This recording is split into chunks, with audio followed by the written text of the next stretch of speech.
One fateful day, two friends found a gateway into a realm of dreams. A place beyond time, beyond space, beyond that which is known to man. Here lies infinity, a portal into the imagination and the supernatural. Amidst the eerie, the bizarre, the strangely unsettling, the girls felt right at home. And so they welcome you to this realm of shadow and substance. Keep your imagination alight and take a step, dear listener, into the fifth dimension. Hello, everyone, and welcome to the Fifth Dimension podcast where we discuss all things the Twilight Zone. And this is our first episode, so it's going to be very, very exciting. We are actually discussing the pilot episode today, which is called Where is Everybody? A guy in military fatigues suddenly finds himself in a little town and there's nobody around him. He's completely alone, but the town isn't quite dead. There are jukeboxes playing, there are cars in the parking lot, food turns up mysteriously. He talks to his own reflection and he has to navigate this town and figure out why he's there in the first place and why this town isn't dead. It's actually alive in a way that is completely unnerving, at least that's what I think. And eventually, as we come to the end of this episode, we find out what is happening to him, who he is, and why he's in military fatigues. So that's my little summary. Over to you, Medhavi. Yeah, that's a perfect summary, Parvati. I think that conveys everything that we need to know about the episode. And the episode kind of falls into the broad genre of sci-fi. I think a viewer can very well expect to find some very, very eerie sort of atmosphere. So first of all, it's very atmospheric. It gives you this very unsettling sense and it takes you into this world that is very normal looking in a certain way, but there's something very wrong under the surface. So it gives you that kind of a very unsettling sense. It just takes the viewer along a very isolating journey that the protagonist goes through. So it's almost like the viewer is trying to navigate this entire town with the protagonist, trying to figure out what's wrong and trying to, find somebody at least to talk to. So that question, where is everybody, which is the title of it, keeps reverberating in our minds as we watch the episode. That's what one can expect. It's a very unnerving, science fiction-y, psychological thriller type episode. Yeah, exactly.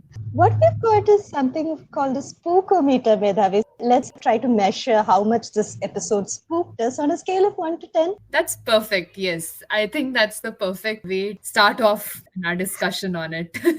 Did the episode scare you at all, Parvati?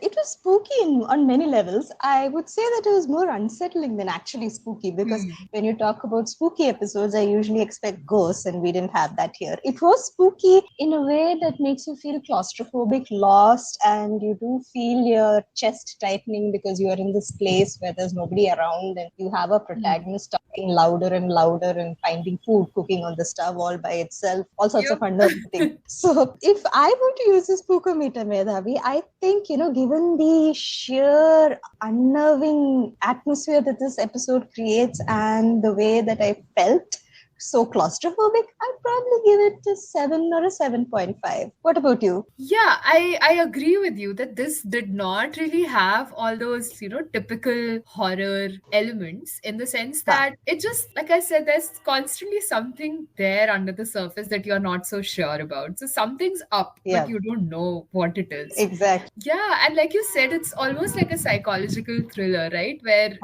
you are sort of stuck in this place with only one person. Terrifying. Who can, perceive the entire space. It is rather terrifying to see that. So I guess that for that unsettling sort of feeling, which is a very different kind of horror, it's a very different kind of spook. I would give it I think we've come to an average of 7.5 on the spook. Absolutely. Yeah, we were spooked, but it was a kind of different sort of spook. Like you said, we were constantly expecting something to happen, but what really happened was him getting more and more unsettled, our protagonist, and that kind of unsettled also. So Exactly. it did scare me quite a bit in a different way. Yeah. We could, I think, discuss spoilers now because Oh, we yes. have summarized this episode and we've spoken about the protagonist. So basically, this guy, Medhavi, he's alone in this little town. He's just wandering around. He's wearing military fatigues of some kind. So what were your impressions on that? Yeah, I mean, it was really bizarre because initially I did have the sense that is this something in his mind or is this like a made up thing, like, right? That psychological aspect of it. Initially, I thought that has there been an apocalypse and everyone is wiped out and he wakes up as the only person on earth? But then, of course, the conditions of the town do not indicate apocalypse at all. The people just, up and vanished one fine day. So Exactly. yeah, so I guess that also, like, there's nothing wrong otherwise with how things are. Hmm. Everything seems so normal, but at the same time, he's the only guy there. So I think that was very interesting way to set it all off. And I think he also finds it eventually, right? Like, it's not there in the very beginning that, okay, this guy is there and everything is normal. As he explores that entire world, that sense is built up, right? That everything is as it should be, but there's nobody here. True. They built that up very well, and like that is what built up the curiosity and the suspense and everything very well. One of the things that I've noticed is that you have such normal, mundane things like pies and coffee. You have cars in the parking lot, and then you have so many buildings with electricity in them. And at one point, I was wondering whether this is some kind of alien invasion, and they've abducted this guy and they've put him on this planet, and they're studying him and kind of flipping switches to see how quickly he'll go crazy. But then after a while, you feel that maybe it's not that, and then you start thinking, could it be some sort of phantom town where he can't see the people? Or is it something that we missed in the beginning, but it didn't seem like that? Particularly, he never remembered his name, did he? He was so caught up with surroundings, and he didn't know who he was and why he's wearing those fatigues, and that was scary.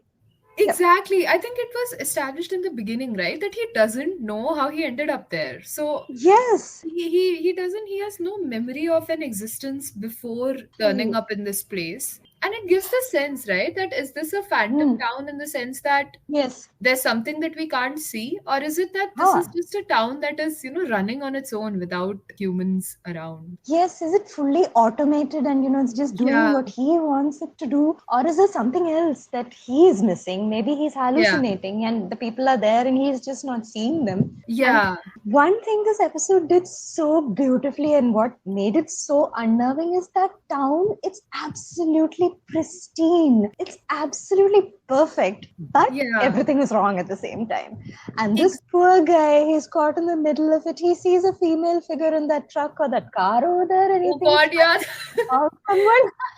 That was very startling. Oh God, when that thing fell out and it turned out to be a mannequin, and it was so startling. And when it fell out, I thought, oh God, there's a body here, but it wasn't a body, it was a mannequin, which was even more startling. Who would put a mannequin? Which is even more startling, precisely. My God. And and I think, like you said, right, that it's a perfect world. There is nothing wrong. It's kind of like a familiar world that one is walking into. So as the protagonist, like the character in the setting, and as viewers also, like it's like we are walking into this completely normal world, just another neighborhood, something that should be so normal. But there is something so deeply wrong with this thing in the absence of everyone. There was a point when he was standing in front of the clothing store and all the mannequins behind him are kind of staring at him, and you're wondering, are they going to come alive? Oh God. Yeah, that was also very spooky. I think that was the only other human face that we saw. Not human technically, but human-like. Human-like. It almost reminds me of some of those video game walking simulators set way in the future where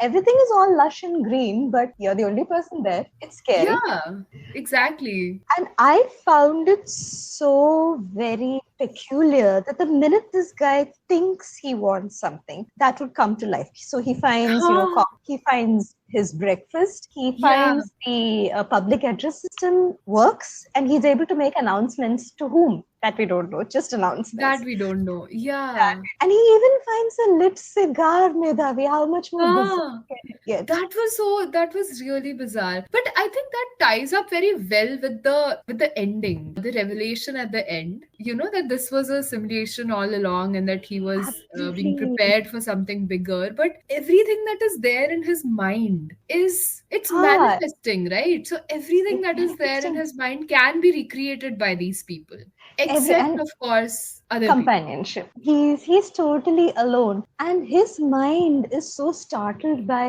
the absolute isolation that it finds itself in. But it Huh. takes a while to remember who he is. He takes a while to remember that he's actually Sergeant Mike Ferris and that he's from the Air Force. Yeah. And when he remembers that is when they break the simulation and tell him that you weren't really there. It was your mind over Yeah. there. You are actually here. Exactly. That led to the ultimate revelation of all, that he's actually going to the moon and this was part of his Yeah. training. That was another incredibly surprising twist in the tale, because after experiencing this kind of isolation, he is willing to go to actual isolation on the moon and spend time there. Precisely. I'm so Incredible. adamant and optimistic about it after going through Yes. such a difficult time in that simulation.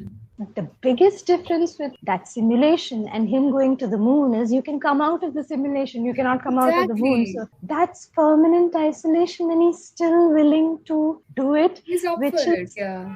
he's up for it, which I think he's incredibly brave or incredibly foolish. Yeah. I'm not sure which one it is.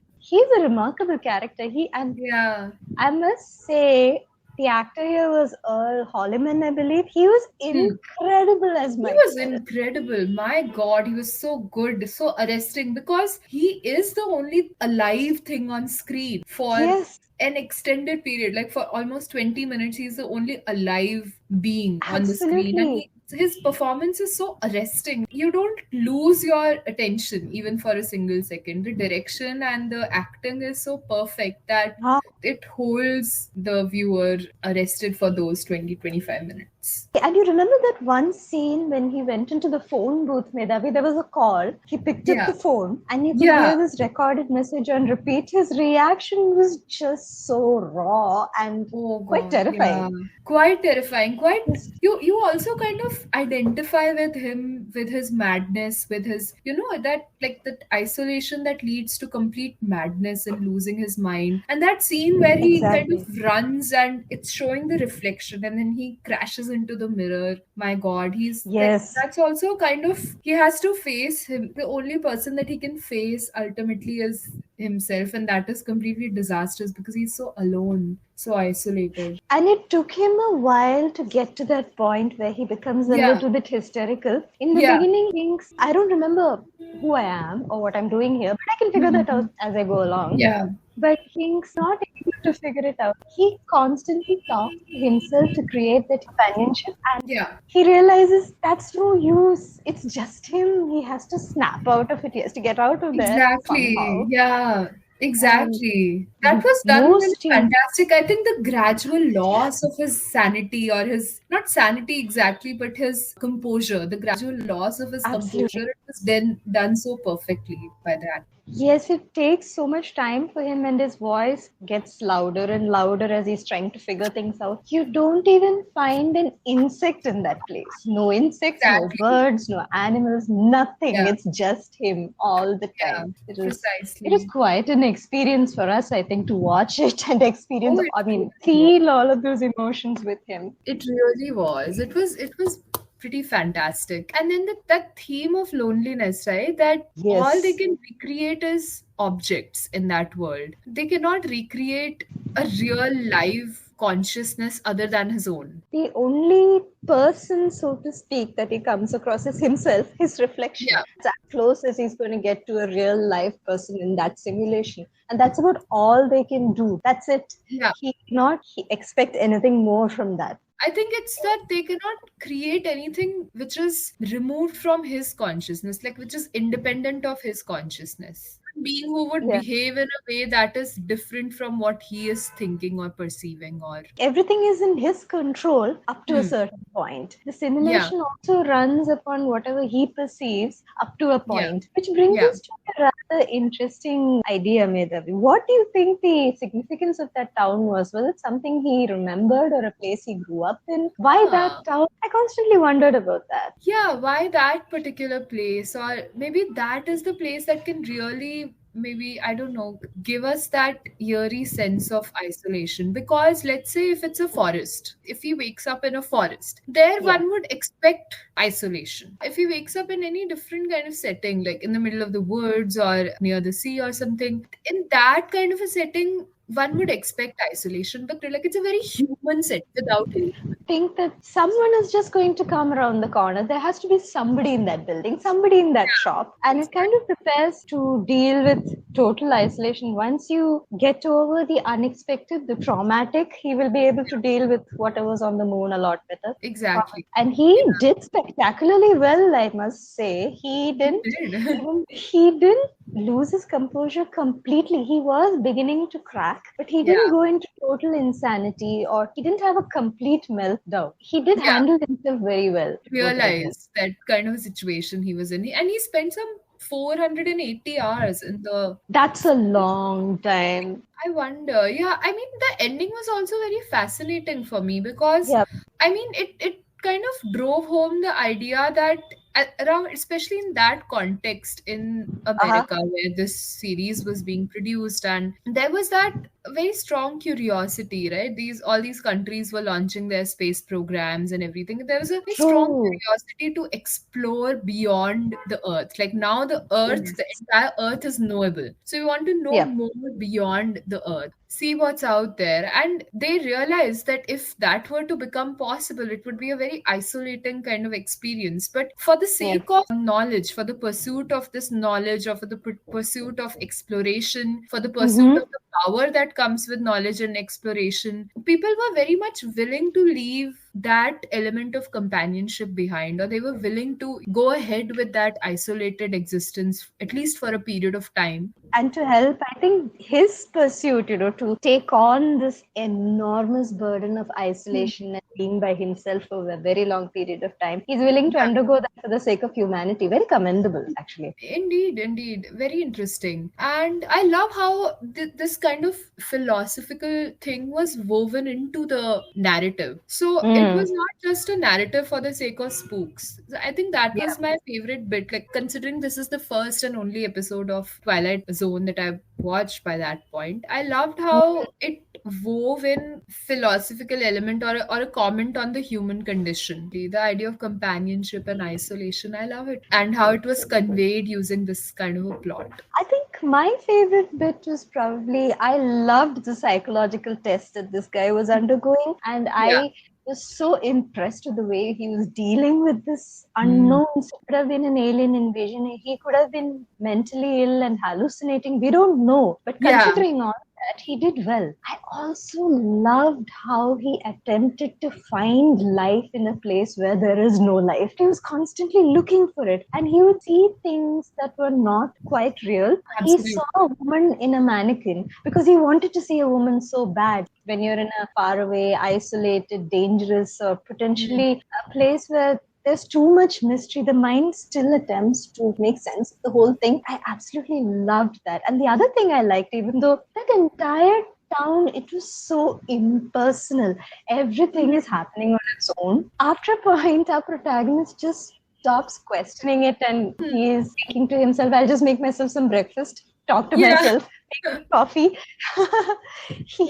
He found himself pretty quickly, and I absolutely loved those parts where theater lights came on by themselves. There was a film playing by itself. The phone rings, he'd pick up the phone, and then he'd hear the operator talking, but that was a recording, it was not a real person. Very, very eerie elements woven into the story, and I loved those bits. And I even loved the humor that was woven into it, right? When he's having those conversations with himself and everything that you just talked about. It was quite dark and at the same time quite funny. He's trying so hard to just make things work, and if that means talking to himself and cracking jokes with himself, let's do it. It's fun.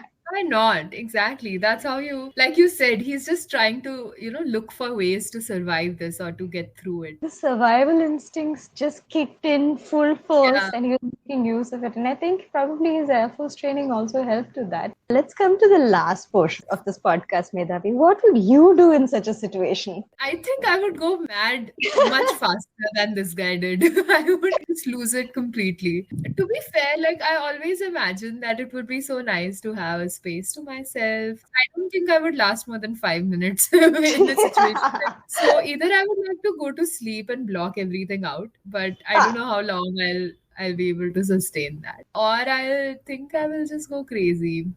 I don't know. I'd like to have a cup of tea and That's hang out around there for a Yeah. while. Tea is important. Tea is important. Absolutely. Can't do it without tea. Even if I have to go mad, I must have a cup of tea before I do that.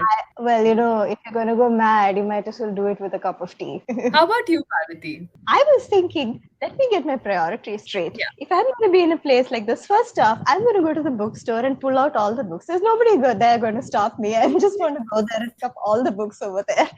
Absolutely.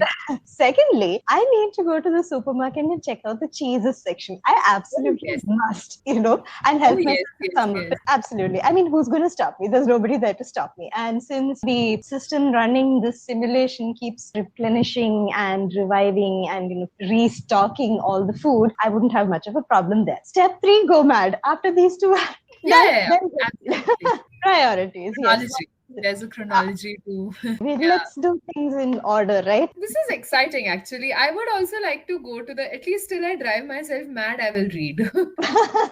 And I'm assuming that the simulation would give us new stuff all for free. So we might as well pick out the best books off the shelves and just read them as we prepare for the inevitable madness, which is bound to come. But we could maybe stall it a little. Yeah, it's going to come anyway.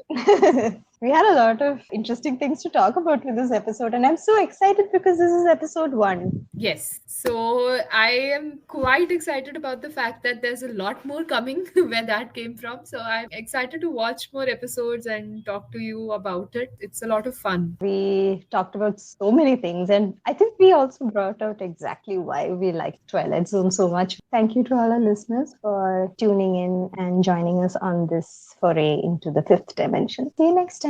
See you all next time.